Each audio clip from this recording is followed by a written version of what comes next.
देखिए, मैं एक एक चीज का जवाब दूंगा। पहली बात तो बीजेपी ने खुद ही अपने ट्विटर हैंडल पे लिखा है कि वो बीजेपी फॉर इंडिया है। और दूसरी बात ये कि जहां तक प्रधानमंत्री का सवाल है, प्रधानमंत्री अगर अपने पुरखों को याद करते हैं तो इसमें कोई बुरी बात नहीं है। प्रधानमंत्री के पुरखों का गहरा रिश्ता ईस्ट इंडिया कंपनी से रहा है। प्रधानमंत्री के पुरखों का गहरा रिश्ता अंग्रेजों से रहा है, अंग्रेजों की गुलामी करते थे। मैं आपको उदाहरण से बता रहा हूं, और आप मांगिएगा बीजेपी वालों से, चिट्ठी नहीं देंगे तो मैं दूंगा।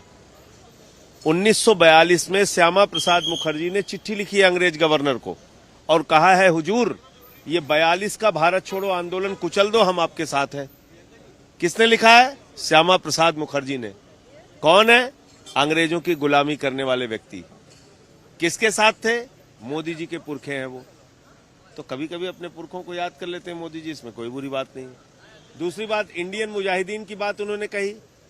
अभी ओसामा बिन लादेन के चेलों को उन्होंने 300 करोड़ रुपए बजट से दिया, तालिबान को दिया नहीं दिया? उन्होंने अभी 20,000 टन आटा दिया कि नहीं दिया? तो इसलिए ये सब फालतू की बातें करने से कोई फायदा नहीं है। मणिपुर पे उनको जवाब देना चाहिए, उससे वो भाग रहे हैं, इसीलिए ऐसी बातें कर रहे हैं। साथ में आपने जिक्र किया उनके ट्विटर हैंडल का। हाँ, ट्विटर हैंडल का बताया तो मैंने, देख लीजिए आप, उनका बीजेपी फॉर इंडिया लिखा हुआ है। हम लोगों ने जब से इंडिया नाम रखा है बौखलाए हुए हैं मोदी जी। कुछ भी बोले जा रहे हैं, कुछ भी कहे जा रहे हैं। डिजिटल इंडिया किसने बोला भाई? स्टार्टअप इंडिया किसने बोला भाई? मेक इन इंडिया किसने बोला? वोट फॉर इंडिया किसने बोला? तो अब इतना क्यों घबरा रहे हो इंडिया से? हम तो कह रहे हैं इंडिया जीतेगा, भारत जीतेगा। मोदी जी को भी नारा लगाना चाहिए हमारे साथ, इंडिया जीतेगा, भारत जीतेगा।